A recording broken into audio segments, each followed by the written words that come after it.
दिखावा करने वाली बहू। कनिका एक सुबह बगीचे में जाती है और पौधों को पानी देना शुरू करती है। तभी उसके बगीचे में एक पड़ोस की औरत आती है और कहती है, वाह कनिका बहन, सुबह सुबह लग गई काम पर। मेरी ना आदत है, सुबह सुबह दूसरों के घर में ताक झाक करने से अच्छा है कि अपने ही घर का काम कर लो।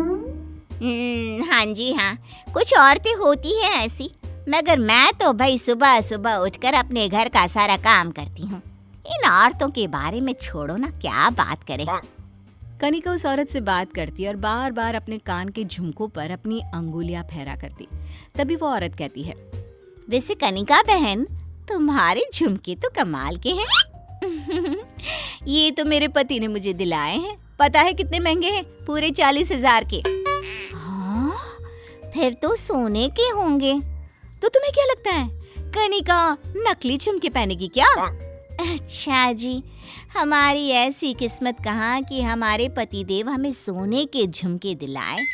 कनिका और उस औरत की बात कनिका की सास सुन लेती है और अपनी बहू से कहती है, बहू, अगर बातचीत खत्म हो गई हो तो अंदर आ जाओ और मुझे कुछ खाने को दे दो।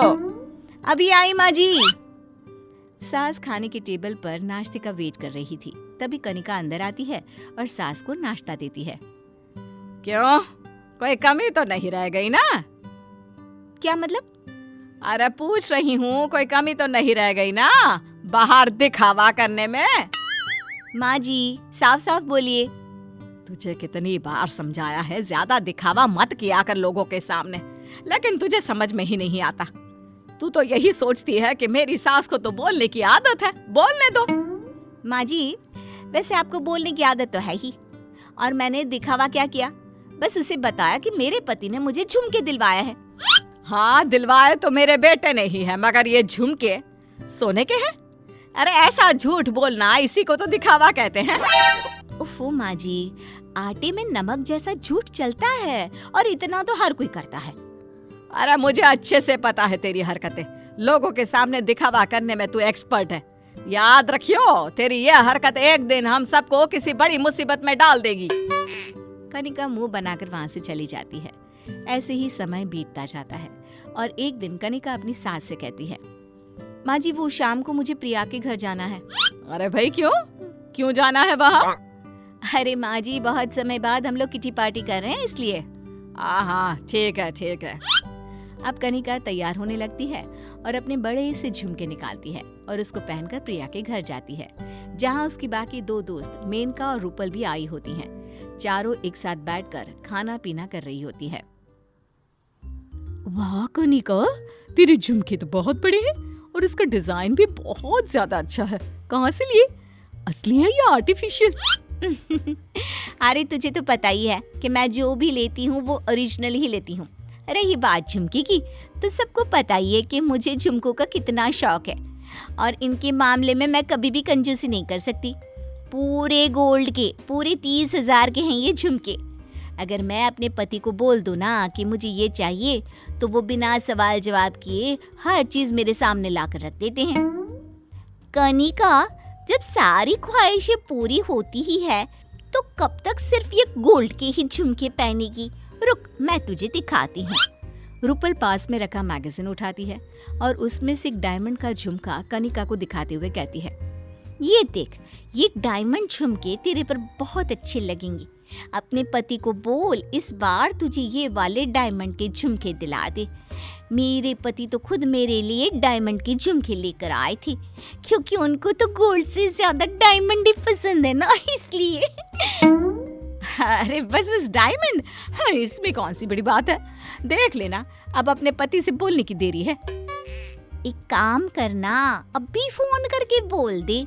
अरे बोलने की क्या जरूरत है, मैं खुद जाऊंगी ना अपने पति के साथ और अपनी पसंद से झुमके लूंगी, वो भी डायमंड के। अब सब पार्टी और बातें करती हैं और थोड़ी देर बाद कनिका अपने घर चली जाती है। थोड़ी देर में अर्जुन भी ऑफिस से घर आते हैं। अर्जुन, मुझे तुमसे बहुत जरूरी बात करनी है। हाँ बोलो। वो क्या है ना, मुझे डायमंड के झुमके चाहिए। अरे पागल हो क्या? अरे इसमें पागल वाली क्या बात है? मुझे डायमंड के झुमके चाहिए तो चाहिए। अरे यार, मेरी इतनी सैलरी नहीं जो तुम्हारी इतनी महंगी ख्वाहिशें पूरी करूं।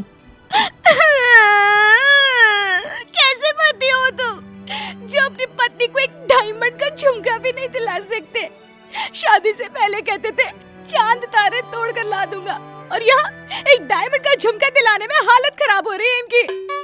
अरे यार समझा करो, अभी मेरा बजट इतना नहीं है कि मैं तुमको ये सब दिला सकूं।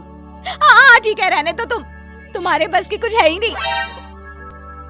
दिन बीतते हैं। कुछ दिन बाद उनकी सोसाइटी में एक पड़ोस के घर में पार्टी होती है, जिसमें कनिका की फैमिली भी इनवाइटेड होती है। कनिका भी अच्छे से रेडी होकर जाती है, जहां एक बार फिर सब लोग कनिका से उसकी ज्वेलरी और स्पेशली उसके नए डायमंड के झुमकों के बारे में पूछते हैं। अरे कनिका, तुम्हारी झुमकी तो बहुत सुंदर है, कहाँ से लिए और कितने के हैं? ये मेरे नए डायमंड के झुमके हैं। इनकी कीमत बहुत ज्यादा है, इसलिए ना पूछो तो बेहतर। अच्छा जी, डायमंड के हैं? बहुत किस्मत वाली हो तुम, जो डायमंड के झुमके नसीब हो रहे हैं। अब सभी पार्टी एंजॉय करने लगते हैं, एक साथ डांस करते हैं। तभी डांस करते हुए औरत कनिका से कहती है, अरे कनिका, तुम्हारा एक झुमका कहाँ गया? मेरे कानों में तो है। अरे ठीक से देखो, एक ही कान में झुमका है, दूसरे में नहीं है। ये बात सुनकर कनिका हैरान हो जाती है और पार्टी में जोर जोर से शोर मचाना शुरू कर देती है। आसपास अफरा तफरी मच जाती है, लोग उसके डायमंड के झुमके ढूंढने लगते हैं। कनिका अपने डायमंड के झुमके के लिए रोने लगती है। थोड़ी देर बाद एक आदमी कनिका का दूसरा झुमका लेकर उसके पास आता है। मैडम, क्या यही है आपका झुमका?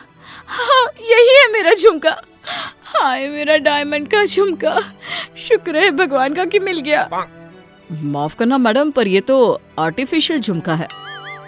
आर्टिफिशियल झुमकी की बात सुनकर पार्टी में सभी लोग हैरानी से कनिका की ओर देखने लगते हैं और सबके बीच बातें बननी शुरू हो जाती है।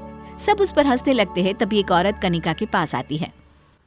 आर्टिफिशियल झुमके मतलब आज तक तुम बस लोगों के बीच कभी गोल्ड तो कभी डायमंड झुमकों का दिखावा करती रहती थी। अरे वाह कनिका, तुमने तो सबके साथ बड़ा अच्छा खेल खेला, लेकिन ये भूल गई कि झूठ के पैर नहीं होते, इसलिए वो ज्यादा लंबी दौड़ नहीं दौड़ सकते। आखिर आज मुंह के बल गिर ही गई ना।